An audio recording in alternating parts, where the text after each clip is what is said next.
Malam semuanya, salam. Sekali lagi lebih keras, salam. Iya. Kita semua bersyukur karena Natal dilakukan terus di mana-mana di seluruh dunia.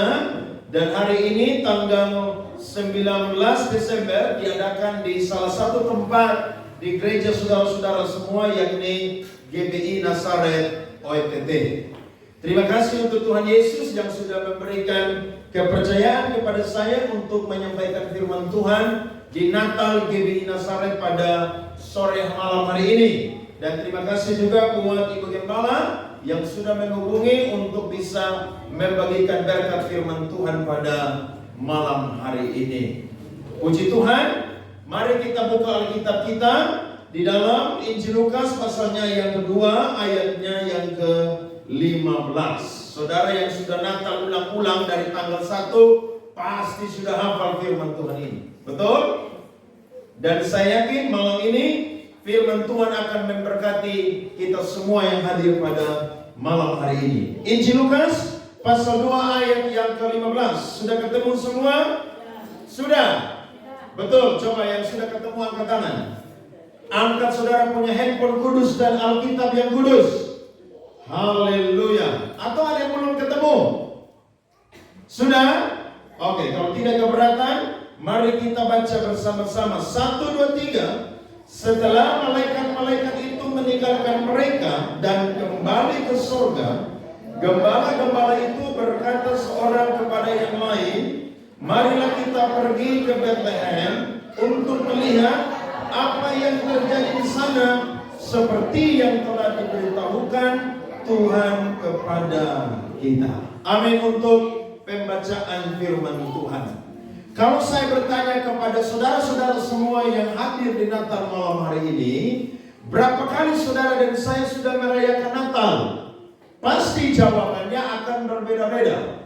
Kalau saudara umur 60, berarti saudara pasti sudah merayakan Natal 60 kali. Kalau saudara yang umur 50 pasti sudah merayakan Natal 50 kali.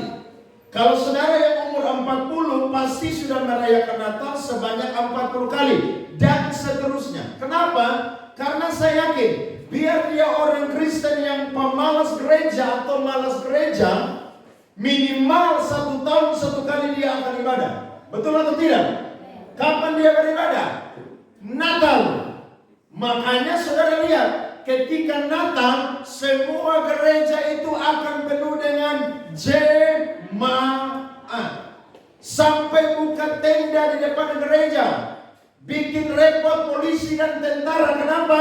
Karena saking banyak orang yang hadir di gereja. Dan tahukah saudara, Natal kita yang kita sudah rayakan bertahun-tahun ini adalah Natal yang penuh dengan kemewahan. Natal yang penuh dengan hiasan-hiasan Natal. Bahkan juga anggaran untuk merayakan Natal itu sangat-sangat banyak atau sangat-sangat tinggi biayanya. Tujuannya apa? Tujuannya supaya ketika orang datang merayakan Natal, maka mereka akan melihat, wow, gereja ini luar biasa dekorasi Natalnya. Wow, gereja ini luar biasa menu makanan yang disajikan sebagai tanda syukur. Wow, gereja ini penuh dengan persiapan yang luar biasa. Tapi saya mau bilang, berbeda sekali dengan Natal perdana yang ada di Bethlehem Efrata. Kenapa? Karena Natal pada waktu itu Natal yang tidak ada budget, Natal yang tidak ada biaya. Natal pada waktu itu adalah Natal yang tidak ada dekorasi.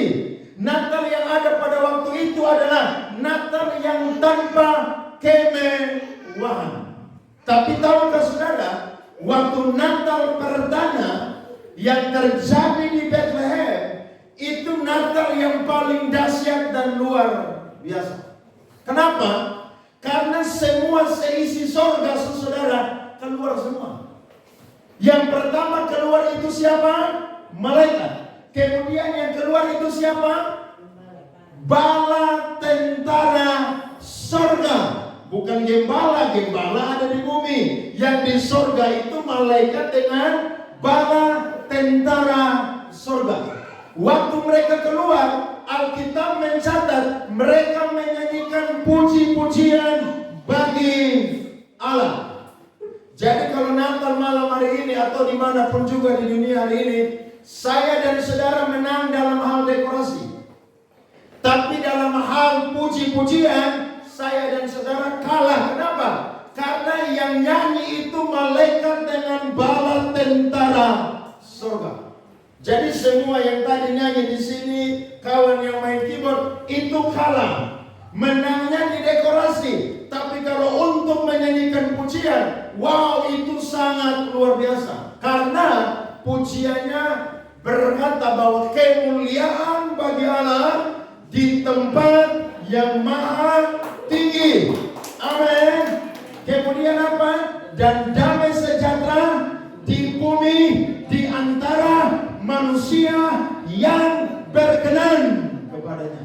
Itu nyanyian perdana yang dinyanyikan di Natal perdana. Saya waktu baca tema yang dikeluarkan oleh GBI dan juga PGI, temanya apa saudara-saudara? Marilah sekarang kita pergi ke Bethlehem. Saudara perhatikan, itu ada kalimat penting di situ, yakni Bethlehem. Ada apa yang terjadi di Bethlehem sehingga para gembala-gembala yang dapat pesan dari malaikat itu harus segera pergi ke Bethlehem. Dari firman Tuhan ini saya akan bagi 3 perkara. Yang pertama, ternyata di Bethlehem itu terjadi mujizat. Mujizat yang pertama adalah firman Allah kembali disampaikan oleh Allah. Saudara lihat ayatnya yang ke-9 sampai ayatnya yang ke-12. Perhatikan firman Tuhan ayat 9 sampai 12. Tiba-tiba berdirilah seorang malaikat Tuhan di dekat mereka, dan kemuliaan Tuhan bersinar meliputi mereka dan sangat ketakutan. Lalu kata malaikat itu kepada mereka, jangan takut, sebab sesungguhnya aku memberitakan kepadamu kesukaan besar untuk seluruh bangsa. Hari ini telah lahir bagimu juru selamat, yaitu Kristus Yesus Tuhan di kota Daud. Dan inilah tandanya bagimu, kamu akan menjumpai seorang bayi dibungkus dengan lampin dan terbaring di dalam palungan. Saudara yang dikasihi oleh Tuhan Yesus Kristus, Ibrani pasal 1 ayat 1 berkata, pada zaman perjanjian lama Allah berulang kali mengirim hamba-hambanya, dan dengan cara-caranya Allah untuk menyampaikan pesan kepada manusia. Dan pesan yang mereka sampaikan adalah firman Tuhan yang berisi apa? Pemulihan Israel. Yang berisi apa? Berkat bagi Israel. Yang berisi apa? Pertobatan untuk Israel. Yang berisi apa saudara? Jalan keluar ketika mereka akan dibawa Tuhan kembali dari pembuangan yang ada di Babel. Tapi tahukah saudara, dari begitu banyak pesan-pesan yang ada begitu banyak pesan juga yang tidak didengar oleh orang Israel. Semua firman yang Tuhan sampaikan lewat para nabi, hampir semua mereka tidak mau dengar. Sehingga Tuhan kirim satu nabi kecil, namanya adalah Nabi Amos.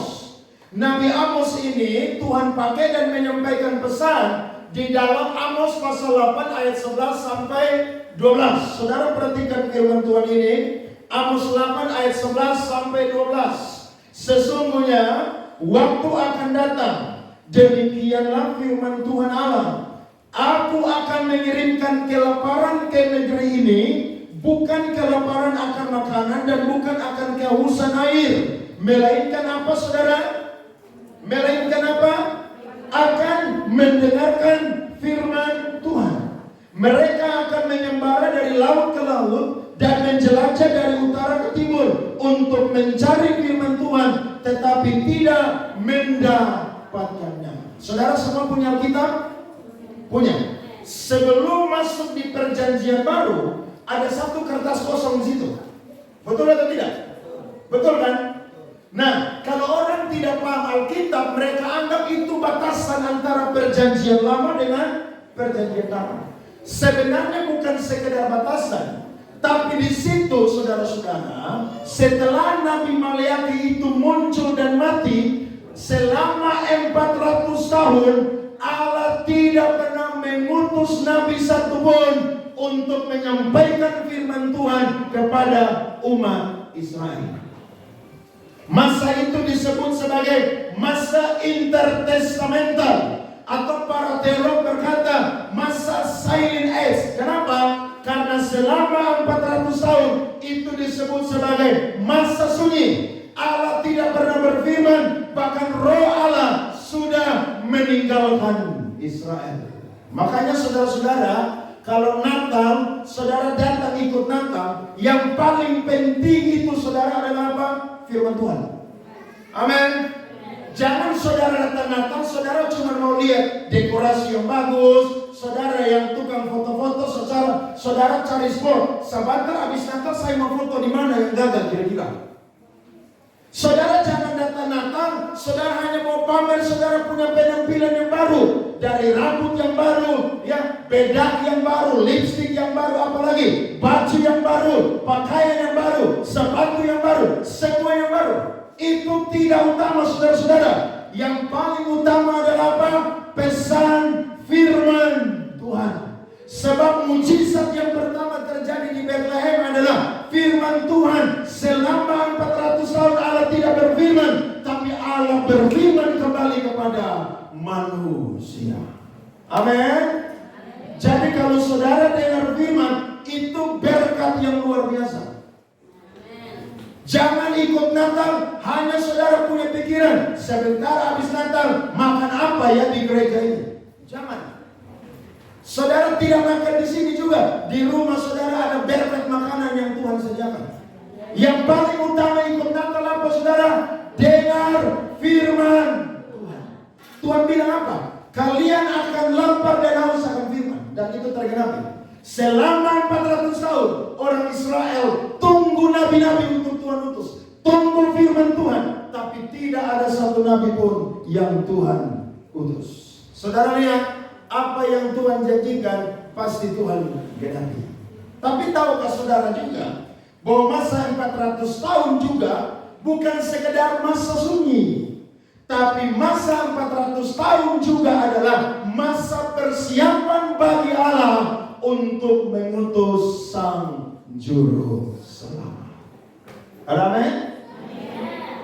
Jadi saya dan saudara ini harus siap sedia untuk ada di musim-musim yang sukar dalam kehidupan kita. Termasuk saya dan saudara mungkin satu ketika akan sukar sekali atau tidak mudah saudara untuk bisa mendapatkan pesan dari hamba-hamba Tuhan. Jadi kalau ada firman yang saudara masih bisa dengar sampai hari ini, saudara bersyukur, itu berkat yang luar biasa. Paulus bilang dalam Efesus pasal 1 ayat 3, bukan cuma ada berkat jasmani, tapi ada juga berkat rohani. Jadi kalau orang datang gereja tidak mau dengar firman, itu orang tidak berasal dari Allah dan tidak berasal dari surga. Itu orang berasal dari iblis. Perhatikan Yohanes 8 ayat 47. Coba kita perhatikan. Yohanes 8 ayat 47. Alkitab berkata, barang siapa berasal dari Allah, ia mendengarkan apa? Mendengarkan apa saudara? Firman Allah. Itulah sebabnya kamu tidak mendengarkannya, karena kamu tidak berasal dari mana? Coba tanya kiri kanan, kamu dari surga, dari Allah, atau dari iblis? Belum itu. Hah? Dari mana? Kalau dari Allah, pendeta lagi khotbah, saudara jangan main HP. Boleh main HP tapi catat khotbah. Jangan saudara chatting dengan pacar lah, dengan teman lah, ya. Saudara jangan ganggu orang di samping yang lagi dengar khotbah, jangan. Kenapa? Karena firman Tuhan ini berkat yang paling luar biasa. Orang yang asal dari Allah, dia akan dengar firman Tuhan. Tapi kalau orang yang tidak asal dari Allah, dia ada di gereja, badannya saja, tapi telinga dia, hati dia, pikiran dia, saudara, ada di luar sana. Makanya saya kalau khotbah, kalau ada yang ribut, itu saya langsung keluar tuh. Kalau anak kecil tidak apa-apa, suruh bawa mereka keluar ya. Tapi kalau sampai ada yang sudah tua tapi model kayak anak kecil, itu siap-siap dapat hardik dari saya dari atas mimbar. Kenapa? Karena saudara ada di gereja hanya 2 jam untuk ibadah dan dengar firman. Selebih itu saudara akan keluar. Dan saya mau bilang, selama saya dan saudara menjalani hidup ini, firman Tuhanlah yang akan menuntun saya dan saudara. Tidak heran? Daud bilang apa? Firman-Mu pelita bagi kakiku dan terang bagi jalanku. Karena memang hanya firman Tuhan saja yang bisa menuntun saya dan saudara. Ada amin? Firman Tuhanlah yang akan mengarahkan hidup saya dan saudara. Firman Tuhanlah yang akan merubah hal-hal yang tidak berkenan dalam kehidupan kita, supaya kita berkenan di hadapan Tuhan. Saudara nonton bioskop di film di bioskop 2 jam itu tidak bosan-bosan. Tapi kalau dengar firman Tuhan 30 menit di gereja, saudara dalam hati, kapan Bapak Pendeta selesai khotbah kok kita pulang sudah? Iya kan? Bahkan kadang-kadang kalau Natal, perayaan-perayaan itu lebih banyak dari firman. Harusnya firman yang apa? Lebih banyak. Karena saudara makan makanan pulang rasa hilang. Betul? Saudara datang, saudara menyaksikan keindahan gereja, dekorasi, nanti habis Natal itu sudah dibongkar. Tapi kalau saudara dapat berkat firman, itu firman akan menguasai saudara seumur hidup saudara. Jadi kalau ada firman Tuhan, terima itu. Orang Israel 400 tahun lapar dan haus akan firman. Tapi waktu Natal perdana, firman Tuhan kembali dinyatakan di Bethlehem. Berarti sampai saya dan saudara dengar firman Tuhan, itu berkat yang sangat luar biasa. Itu mujizat yang sangat luar biasa. Jadi jangan main-main dengan pemberitaan firman. Karena Paulus bilang apa? Celakalah aku jika aku tidak memberitakan firman. Yesus berkata, pekerjaanku ialah apa? Melakukan dan menyelesaikan kehendak Bapakku. Alkitab berkata, dia selalu masuk keluar kota dan desa-desa. Bukan hanya menyembuhkan orang sakit, bukan hanya bikin mujizat di sana, tapi dia mengajar banyak orang dengan apa saudara? Firman Tuhan. Alkitab berkata, semua ini boleh hilang, langit dan bumi akan lenyap, tapi firman Allah tetap ada untuk selama-lamanya. Beri tepuk tangan kepada Tuhan saudara. Amin. Amin saudara-saudara. Nah kadang-kadang kita tidak mau dengar firman Tuhan karena iblis intimidasi kita. Yang pertama iblis bilang begini, itu firman sudah dikhotbahkan ulang-ulang, jadi gak usah dengar. Betul kan? Kemarin saya baru Natal tanggal 18, khotbah sama, Lukas 2 ayat berapa? 15. Saya mau bilang, sampai tema ini dikeluarkan saudara, itu bukan sekedar dikeluarkan. Saya yakin itu sudah digumuli oleh para hamba-hamba Tuhan. Kenapa? Karena ada mujizat yang terjadi di Bethlehem. Jadi jangan bosan-bosan dengar firman. Ada amin? Saudara kalau dengar gosip itu nggak akan bosan, iya kan? Saudara ketemu orang bilang, kamu sudah dengar dulu. Saudara jawab, dengar apa? Tahu nggak? Ini satu, ini begini. Masa sih? Setahu saya dia itu bukan begitu deh. Kok bisa dia model begitu? Kasihan ya. Terus orang yang buat cerita bilang apa? Bukan itu saja. Terus saudara bilang apa? Ju, tambah. Saudara dengar gosip orang tidak pernah apa saudara? Bosan. Tapi kalau dengar firman, iblis intimidasi saudara. Firman itu sudah dikhotbahkan ulang-ulang. Jadi gak usah apa? Dengar. Itu caranya iblis. Saudara harus dengar firman. Kenapa? Ayat boleh sama, tapi remanya selalu beda untuk saya dan saudara. Amin. Bahkan ada orang yang tidak mau dengar firman. Kenapa? Karena dia merasa dia orang berdosa. Saya mau bilang, Yesus datang ke dunia bukan menyelamatkan orang benar, tapi Yesus datang ke dunia untuk menyelamatkan orang yang berdosa. Yesus datang ke dunia tidak cari orang yang sehat, tapi Yesus datang ke dunia cari orang yang apa, saudara? Sakit. Berarti waktu firman Tuhan disampaikan, saudara terima, saudara percaya, saudara beriman, saya yakin pertobatan terjadi, pemulihan terjadi, mujizat terjadi untuk saya dan saudara. Amin. Makanya dengar firman Tuhan antusias. Kenapa? Karena ini berkat yang sangat luar biasa. Itu mujizat yang pertama. Mujizat yang kedua, saudara-saudara, lihat ayat 16 dari Lukas pasal 2. Alkitab berkata, lalu mereka cepat-cepat berangkat dan menjumpai Maria dan Yusuf dan bayi itu yang sedang berbaring di dalam palungan. Tadi kata malaikat, hari ini telah lahir bagimu juru selamat Kristus. Di mana, saudara? Kota Daud. Daud berasal dari Bethlehem. Waktu Daud diurapi menjadi calon raja di mana, saudara? Bethlehem. Ternyata waktu malaikat Tuhan menyampaikan firman Tuhan itu, Tuhan Yesus benar-benar lahir di Bethlehem. Dan ingat, dia lahir bukan sekedar jadi bayi yang berasal dari orang Yahudi, tapi waktu dia lahir, dia diberi nama adalah Yesus.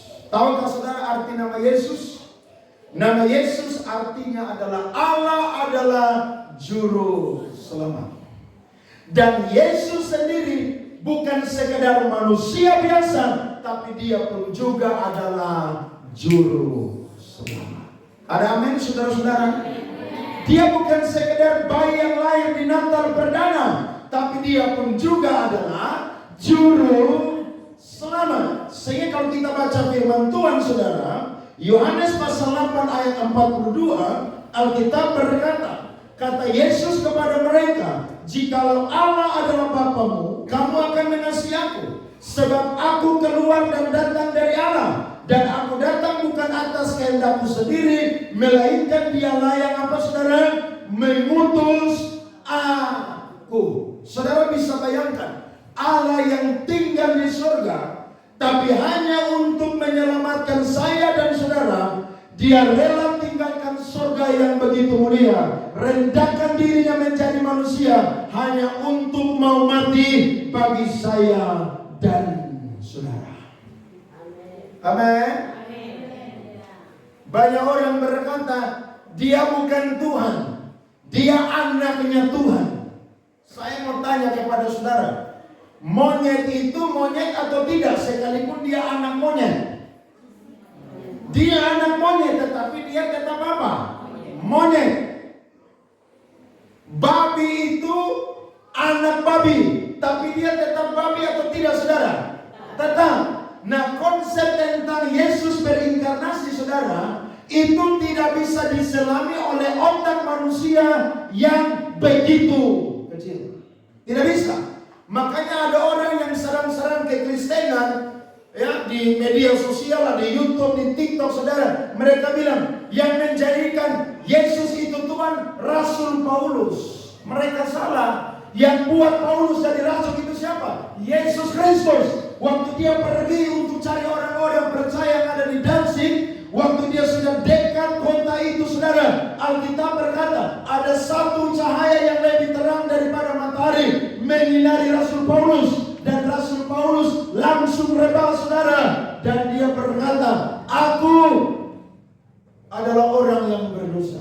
Yesus bilang, Saulus, Saulus, mengapa engkau menganiaya aku? Saulus berkata, apakah engkau Yesus? Yesus bilang, engkau menganiaya aku. Dan saat itu Paulus, saudara, buta 3 hari 3 malam, tidak makan, tidak minum. Tapi setelah itu dia bertobat, dia terima Yesus, dia dibaptis, dia dipakai oleh Tuhan dengan luar biasa.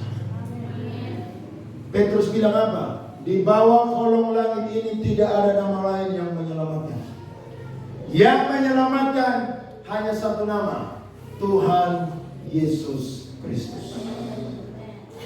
Jadi kalau ada saudara-saudara, anak muda di sini yang pacaran beda agama,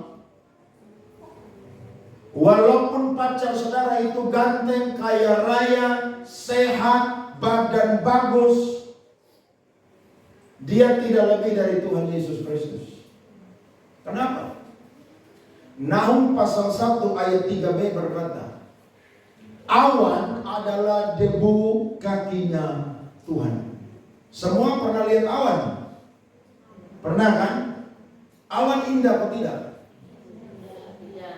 Tidak? Indah. Saudara bisa lihat awan yang begitu indah. Nahum pasal 1 ayat 3b berkata, itu hanya debu kakinya Tuhan. Saudara penyombong debu kaki mau dari awan. Debu kaki kotor dan dolek mana? Tuhan pun debu kaki itu apa? Awan. Bayangkan, dia punya debu saja sudah indah. Apalagi dia punya kaki, dia punya badan, dia punya kepala, dan dia punya pribadi, saudara-saudara. Itu sangat-sangat indah. Jadi kalau ada yang pacaran dan beda agama, ada di sini ibu-ibu, bapak-bapak punya anak yang lagi pacaran beda agama, pulang suruh kasih putus.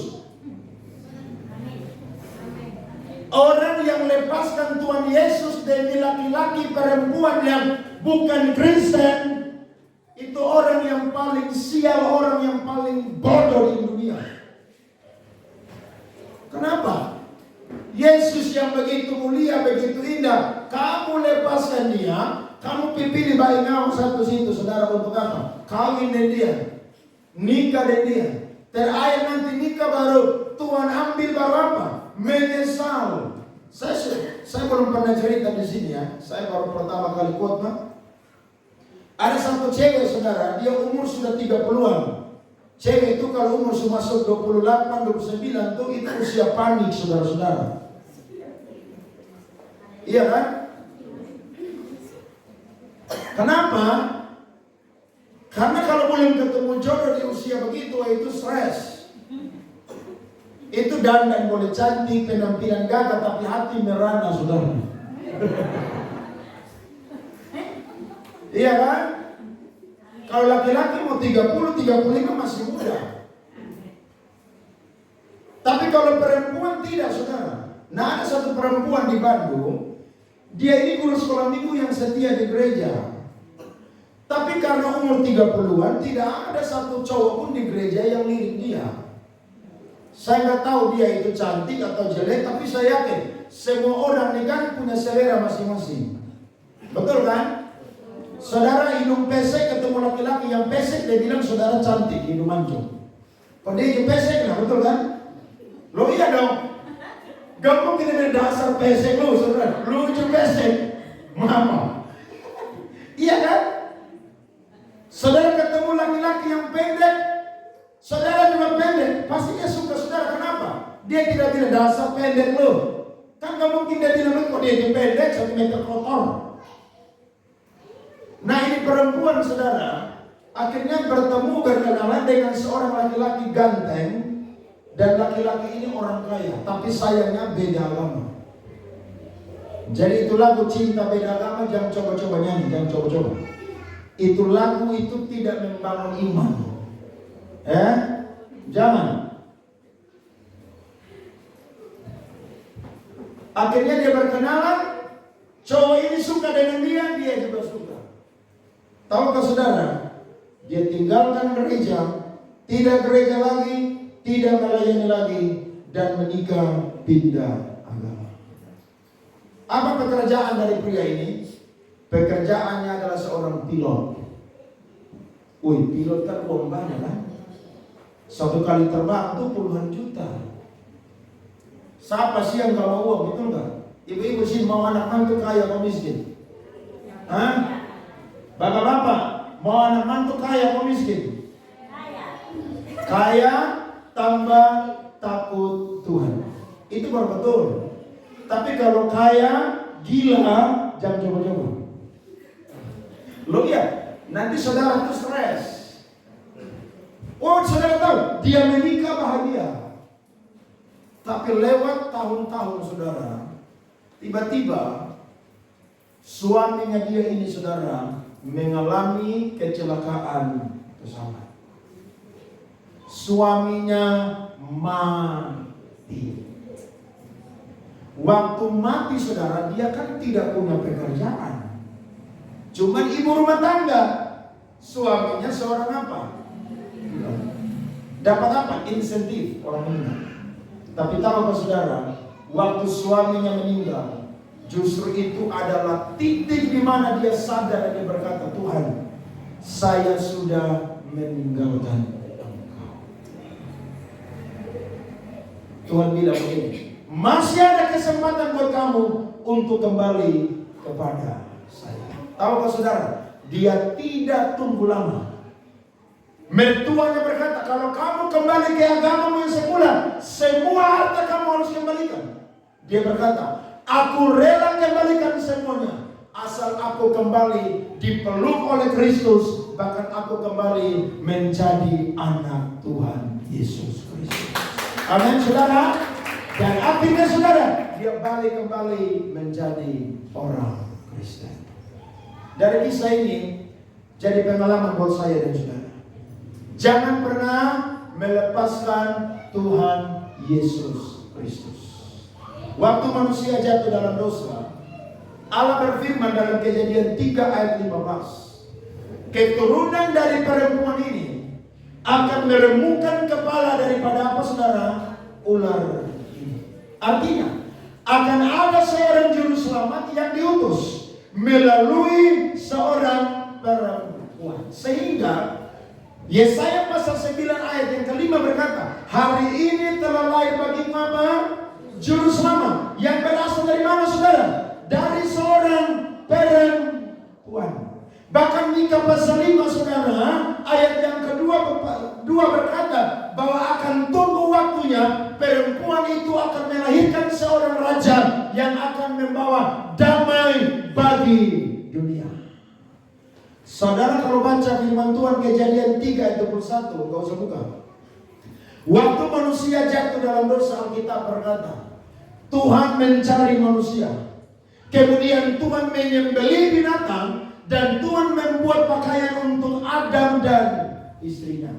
Dan yang keren Alkitab berkata, lalu Tuhan mengenakan pakaian itu kepada mereka. Waktu saya dan saudara jatuh dalam dosa, bukan saya dan saudara yang cari Allah, tapi Allah lah yang mencari kita. Bagaimana cara Allah mencari kita saudara? Mengutus anaknya yang tunggal yang bernama Yesus Kristus, yang lahir di Bethlehem, yang diberi nama Yesus, yang artinya Sang Juru Selamat, untuk menyelamatkan saya dan saudara. Jadi bersyukur saya dan saudara punya Tuhan, namanya adalah Tuhan Yesus Kristus. Jangan pernah lepaskan dia. Jangan pernah tukar dia dengan apapun juga. Jabatan bisa hilang, pangkat bisa selesai, tapi Yesus tidak pernah habis dalam kehidupan saya dan saudara. Kasih setianya, kebaikannya, rahmatnya saudara, itu datang setiap hari di dalam kehidupan saya dan juga saudara. Dia lahir bukan sekedar jadi bayi, tapi dia juga adalah apa saudara? Sang Juru Selamat.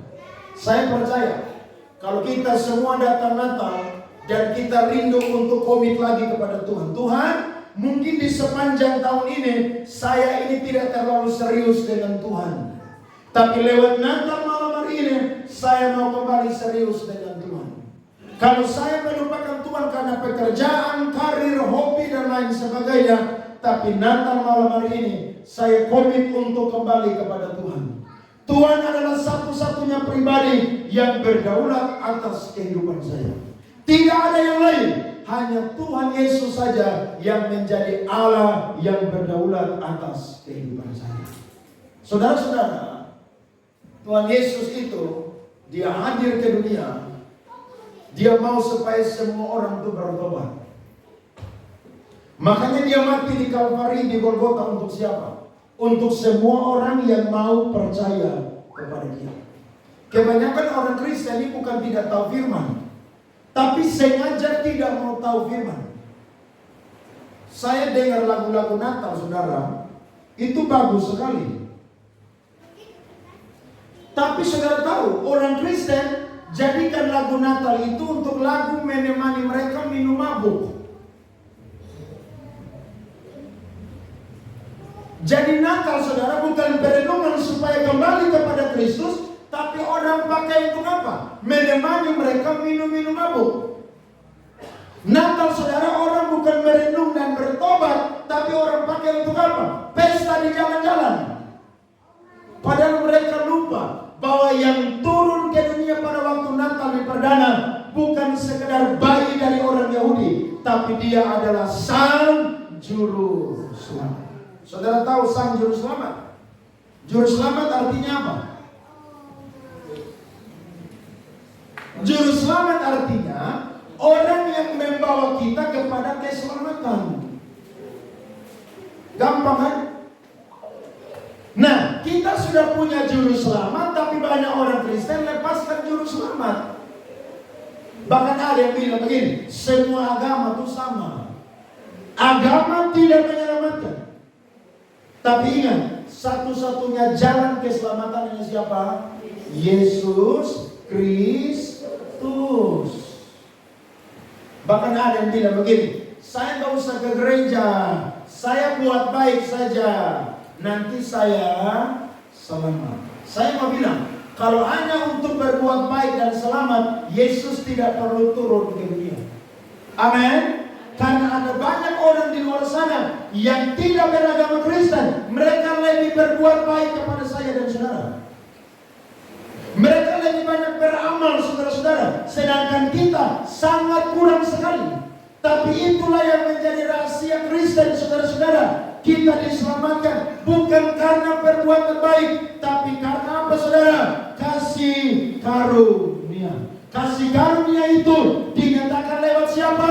Lewat kelahiran Yesus Kristus di Natal perdana yang ada di Betlehem. Jadi saya dan saudara bersyukur karena punya Tuhan yang namanya Yesus yang menyelamatkan. Bahkan Paulus catat dalam Roma pasal 3 ayat 23 apa? Semua orang telah berbuat dosa dan telah apa? Kehilangan kemuliaan. Yesaya mencatat kesalehan manusia sama seperti apa? Kain kotor. Jadi saya dan saudara hanya modal baik dan selamat tidak bisa. Modal untuk selamat percaya bahwa Yesus adalah Tuhan dan Juru Selamat. Mengaku dalam hati bahwa Allah telah apa, saudara? Membangkitkan Dia. Roma pasal 10 ayat 9 sampai 10. Coba kita perhatikan firman ini, baca sama-sama. Roma pasalnya yang ke-10 ayat 9 sampai 10. Alkitab berkata, sebab jika kamu mengaku dengan mulutmu bahwa Yesus adalah Tuhan dan percaya dalam hatimu bahwa Allah telah membangkitkan Dia dari antara apa, saudara? Orang mati, maka kamu akan diselamatkan. Karena dengan hati orang percaya dan dibenarkan, dan dengan mulut orang mengaku dan apa, saudara? Diselamatkan. Nanti minggu depan saya khotbah Natal di Forum Pemuda se-Nusa Tenggara Timur. Yang hadir dari agama-agama di luar Kristen, pemimpin-pemimpin. Mereka minta Pak Andre yang khotbah firman Tuhan. Saya bergumul, tema ini kan marilah sekarang kita pergi ke Betlehem. Nah, salah satu mujizat yang terjadi di Betlehem adalah Sang Juru Selamat itu lahir. Jadi saya berdoa, Tuhan berikan keberanian kepada saya untuk menyampaikan firman Tuhan ini. Kompromi, saudara, secara sosial itu wajib, saudara-saudara. Contohnya, kalau ada saudara-saudara kita yang Muslim merayakan Idul Fitri, saudara mengucapkan, iya kan? Kalau ada saudara-saudara kita yang Hindu yang merayakan apa? Nyepi, saudara mengucapkan. Kalau ada saudara-saudara kita yang dari agama Buddha, saudara juga apa? memecahkan. Itu kompromi secara sosial. Tapi kalau kompromi secara iman tidak bisa. Injil harus apa saudara? Disuarakan. Juru selamat hanya satu saja. Saya beberapa tahun yang lalu dibawa oleh rekan-rekan dari Gemit khotbah di Rote, saudara, KKR 2 malam. Di satu tempat di Rote Barat, saudara. Dan mereka bilang, Pak Andre, di sini orang-orang banyak santet di sini. Kalau itu santet bahasa Jawa, kalau bahasa NTT apa? Swangi, saudara tahu Swangi? Hamba-hamba Tuhan pernah datang ke sini, mereka itu santet Swangi. Jadi pas hamba-hamba Tuhan mau makan, itu gelas dan piring pecah semua. Jadi mereka berkata kepada saya, nanti khotbah jangan keras-keras. Nanti kalau ada yang tersinggung, nanti mereka Swangi kita. Saya bilang begini, Bapak dan Ibu-ibu, tolong cari di Alkitab. Di mana ada satu ayat di Alkitab yang berkata, Yesus itu takluk kepada iblis? Ada? Tidak ada.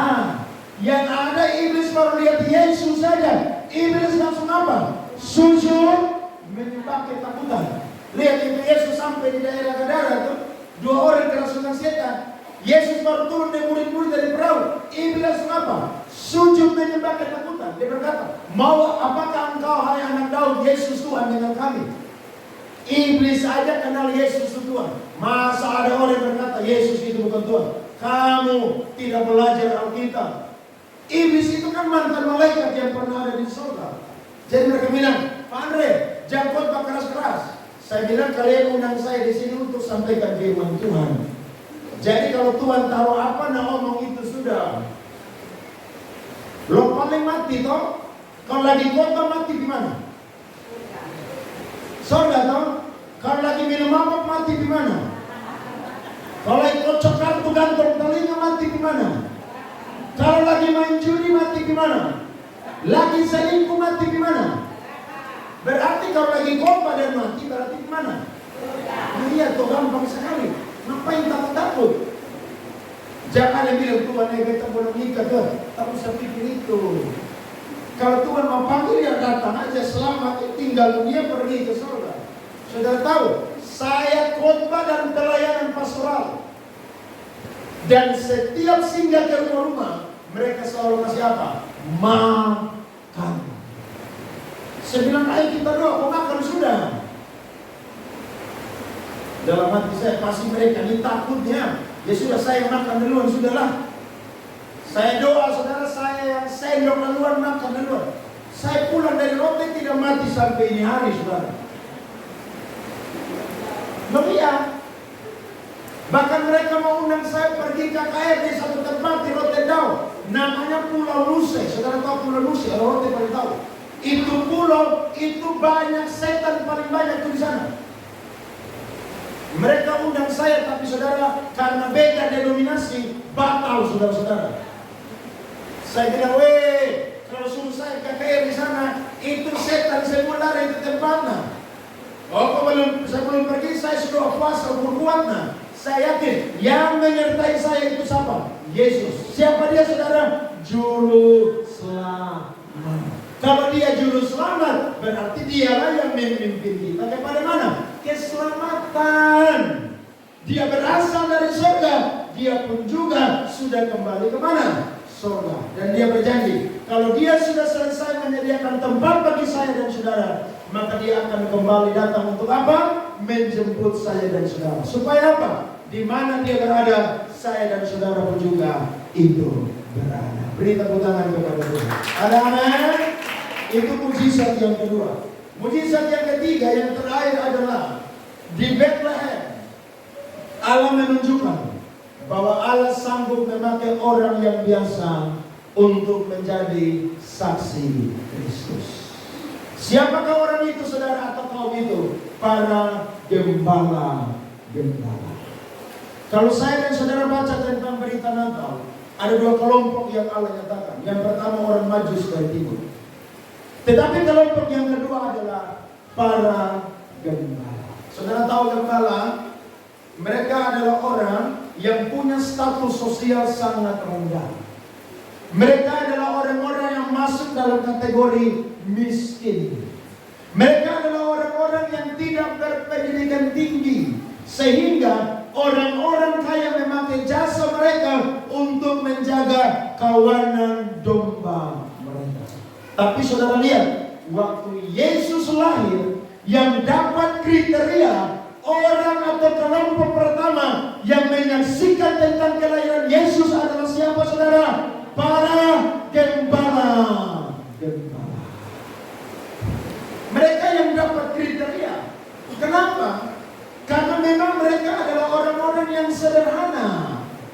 Makanya kalau saudara baca Alkitab, Tuhan selalu pakai orang-orang yang biasa, orang-orang yang apa, saudara? Sederhana. Kakak bisa kasih sedikit? Kalau ini hujan, kasih sedikit. Baik, makasih. Jadi Tuhan tidak pernah pakai orang yang hebat yang bisa. Tuhan mau pakai orang yang apa? Sederhana. Saudara ingat Musa, waktu Tuhan mau bebaskan orang Israel, Tuhan siapkan satu orang. Siapakah itu, saudara? Musa. Musa bilang, Tuhan, saya tidak pandai bicara. Tuhan, saya ini tidak bisa ini, tidak bisa ini, tidak bisa ini. Tuhan bilang begini, siapa yang bikin kamu punya lidah? Ya Tuhan yang bikin lidah manusia. Waktu Tuhan pilih siapa lagi, saudara-saudara? Gideon. Dia adalah kaum yang paling terkecil dari kaumnya. Tapi Tuhan bilang apa? Gideon yang kau pahlawan yang apa? Gagah perkasa. Waktu Tuhan mau bebaskan orang Israel dari yang namanya perbudakan Amon, Tuhan pilih seorang anak perempuan sundal. Namanya siapa, saudara? Yefta. Bahkan Tuhan pilih satu orang yang sangat jahat. Namanya adalah siapa? Rasul Paulus. Bahkan Tuhan pilih orang yang sangat rendah. Namanya siapa, saudara? Simon Petrus, penjala ikan. Saudara kalau baca Alkitab, 80% para tokoh-tokoh iman, mereka orang-orang sederhana, orang-orang biasa. Tapi ingat, kalau Allah mau pakai saya dan saudara, biar saya dan saudara orang biasa, orang sederhana, Tuhan akan sanggup pakai saya dan saudara menjadi pemerintah-pemerintah ini. Amin, saudara. Makanya Mika 5 ayat 1 bilang apa? Hai engkau Betlehem Efrata, engkau bukanlah yang terkecil di antara kaum Yehuda, sebab daripada makan apaan muncul lain seorang yang menjadi apa? Raja. Raja bukan damai di Israel, tapi dia raja damai semua orang yang mau percaya kepadanya. Amin. Saya ini kalau khotbah selalu bilang di mana-mana, saya dulu sekolah di bodoh sekali. Betul. Saya sekolah tidak pernah belajar. Saya sekolah kalau kelas 1 ya buku 1 saja. Jadi kalau SD 6 tahun buku tulis 6. SMP 3 tahun buku tulis 3. SMA 3 tahun buku tulis 3. Saya ini tidak pernah belajar. Beta model 1 saya ganteng saya itu saya. Jadi waktu beta sekolah, beta cari cewek-cewek cantik, saudara, beta jaga mereka untuk kerjakan beta tugas. Betul. Nah, dong lihat saya juga ganteng, jadi dong ikut sebegitu dong. Iya. Saya sekolah di SMP 3 Air Nona. Itu saudara saya tinggal di anak kuliah sampai Air Nona Bakunase. Saya pun kerja tiap hari, saudara, bolos. Ikut teman-teman yang ada di Bakunase Air Nona untuk apa? Mandi di kolam Air Nona tiap hari. Tidak pergi sekolah. Tiap hari dapat cumi dari saya punya ibu, namanya Ibu Koro, saya masih ingat sampai sekarang. Saya tumpah tuh hampir tiap hari biru, saudara.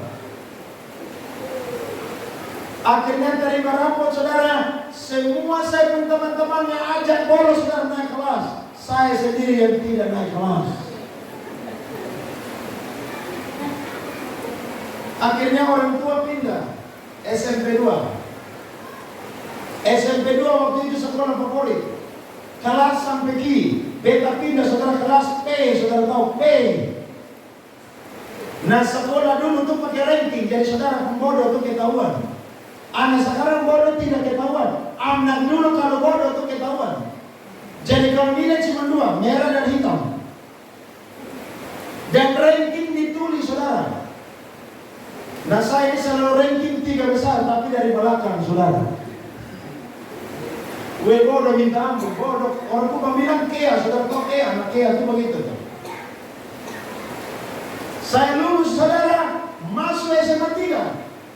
Sama juga tidak belajar. SMA 3 sekarang sekolah favorit, dulu tidak terlalu favorit. Sekolah hutan. Kita masuk dari TVRI itu pohon pisang saudara. Pulang keluar jalan berjawa saudara tahu. Itu bolos terus. Saya jurusan bahasa waktu itu sekolah, tapi cuma tahu apa? Stand up free saja waktu guru masuk ya berdiri, nanti duduk kembali. Bayangkan saya jurusan bahasa nggak ngerti apa-apa. Tapi saya ingat waktu saya mulai kelas 2, Tuhan tangkap saya di situ. Waktu Tuhan mulai tangkap saya, saudara, saya tinggalkan semua hobi-hobi dan pergaulan. Saya mulai aktif di persekutuan doa gereja. Dan saya ingat saya pernah dibawa oleh Mama Bea, saudara, untuk pergi KKR di mana Larang Tuka. Itu saya masih main keyboard, masih SMA, saudara baru lulus. Saya tidak bisa apa-apa.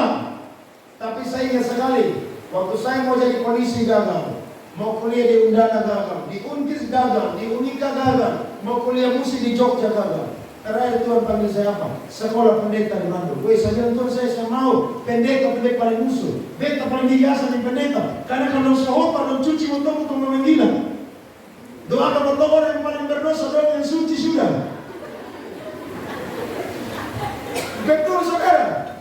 Tapi Tuhan bilang pergi sekolah pendeta. Saya dapat sakit saudara, dan sakit itu Tuhan sembuhkan total. Tuhan panggil saya auditor seperti Samuel, pergi sekolah pendeta. Saya pergi saudara. Saya pergi sekolah di Bandung, lulus tepat waktu. 2004 masuk, 2008 lulus. 2008 lulus lagi, saya tidak mau jadi pendeta. Kenapa? Aduh, jadi pendeta itu tidak enak. Doa puasa terus. Orang lain yang makan terus, kita doa puasa terus. Jemaat tidak datang gereja, kita kunjungan telepon terus. Pokoknya kita ini hamba begitu. Saya tidak mau. Akhirnya saya lari ke Jakarta, saudara, 7 tahun jadi anak band. Saya masuk dunia artis, saya manggung di TV, manggung di mana-mana. Tapi saya ingat, mulai bulan Maret 2014, Tuhan panggil saya dengan cara-cara Tuhan. Sampai di tanggal 2 April 2015, itu Tuhan panggil saya yang ke-7 kali, saudara. Dan saya hands up, angkat tangan. Saya bilang, oke Tuhan, saya mau pulang Kupang dan menjadi pendeta. Dan saudara lihat, hari ini saya sudah jadi pendeta kurang lebih sudah 8 tahun. Baru-baru saya khotbah Natal di Yayasan Dedari. Itu semua grup Dedari itu saudara hadir. Yayasan Dedari bikin Natal di Grand Mutiara, saya yang khotbah. Habis khotbah ada 2 anggota dewan duduk sama-sama dengan saya. Mereka bilang, Pak Pendeta, mau tidak jadi caleg? Saya bilang begini, politik itu tidak jahat dan tidak kotor. Itu oknum. Tapi saya bilang begini, saya nih sudah melarikan diri dari Tuhan ini bertahun-tahun, dan Tuhan sudah panggil 7 kali. Jadi hari ini saya sudah jadi pendeta, saya sudah sumpah di hadapan Tuhan. Waktu tanggal 26 Agustus 2016, saya didoakan ditabiskan menjadi pendeta muda, saudara. Dan hari itu saya bilang sama Tuhan, Tuhan, sampai mati Andre Saleh akan jadi hamba Tuhan. Amin. Dan saya bersyukur, saya yang bodoh saudara, Tuhan kasih hikmat dan pengetahuan. Saya yang tidak bisa apa-apa, sekarang ketemu teman-teman saya, mereka bilang, Salam Pak Pendeta. Kalau saya tidak jadi pendeta, mereka caci maki saya yang ada saja. Tapi waktu saya jadi pendeta, Tuhan yang angkat saudara-saudara. Itu menandakan bahwa Allah datang ke dunia tidak cari orang yang hebat, cari orang yang bisa. Tapi Allah datang ke dunia cari orang yang biasa, yang sederhana, tapi mau terima pesan Natal di dalam kehidupan mereka. Ada amin? Kalau para gembala bisa dipakai, saya dan saudara pun juga bisa dipakai. Saudara ingat, waktu Yesus yang hari jalan saudara, dia sengaja lewat satu tempat namanya Sikar yang ada di Samaria. Dia bukan jalan saudara cuma potong jalan supaya cepat sampai. Tapi memang dia mau bertemu dengan seorang perempuan yang sangat rusak moralnya. Perempuan itu sudah bersuami 5. Tapi suaminya bukan suami sah, suami simpanan semua. Di sini ada yang suami 5 angkat tangan. Tidak ada toh? Atau ada yang mau selingkuh di sini?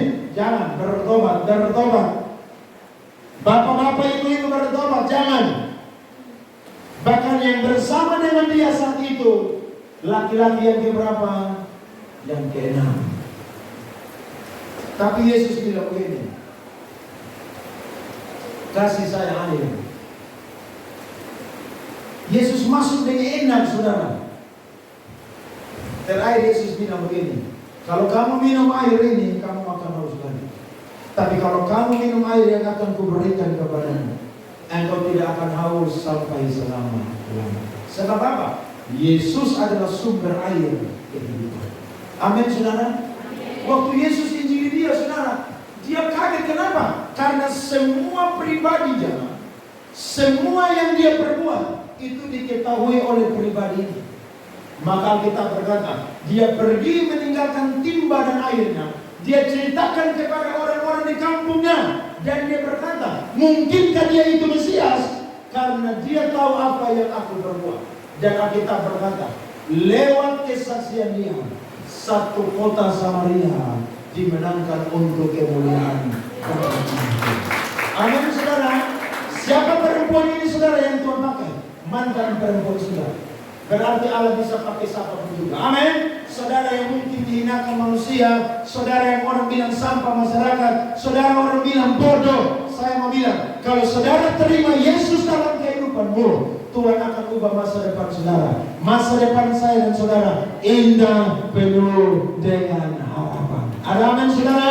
Mari bagi berdiri semua. Baca satu ayat terakhir untuk kita semua. 1 Korintus 1 ayat 26 sampai 29. Saya mau kita baca semua firman Tuhan ini. 1 Korintus 1 ayat 26 sampai 29. Saya tunggu saudara catat ini firman baik-baik. Allah bisa pakai siapa saja. Yang penting saudara mau terima dia sebagai Tuhan dan Juru Selamat. Sudah ketemu, mari kita baca 1 Korintus 1 ayat 26 sampai 29. 1, 2, 3. Ingat saja saudara-saudara, bagaimana keadaan kamu ketika kamu dipanggil. Menurut ukuran manusia, tidak banyak orang yang bisa, tidak banyak orang yang berpengaruh, tidak banyak orang yang terpandang. Tetapi apa yang bodoh bagi dunia, dipilih Allah untuk memerlukan orang-orang yang berhikmat. Dan apa yang lemah bagi dunia, dipilih Allah untuk memerlukan apa yang kuat. Dan apa yang tidak terpandang dan yang hina bagi dunia, dipilih Allah. Bahkan apa yang tidak berarti, dipilih Allah untuk menyediakan apa yang berarti. Supaya jangan ada seorang manusia pun yang menegakkan diri di hadapan Allah. Beri tepuk tangan. Amin. Saudara rindu dipakai oleh Tuhan? Kalau gembala bisa dipakai Tuhan, saya dan saudara pun juga bisa dipakai oleh Tuhan. Puji Tuhan. Mari kita berdoa.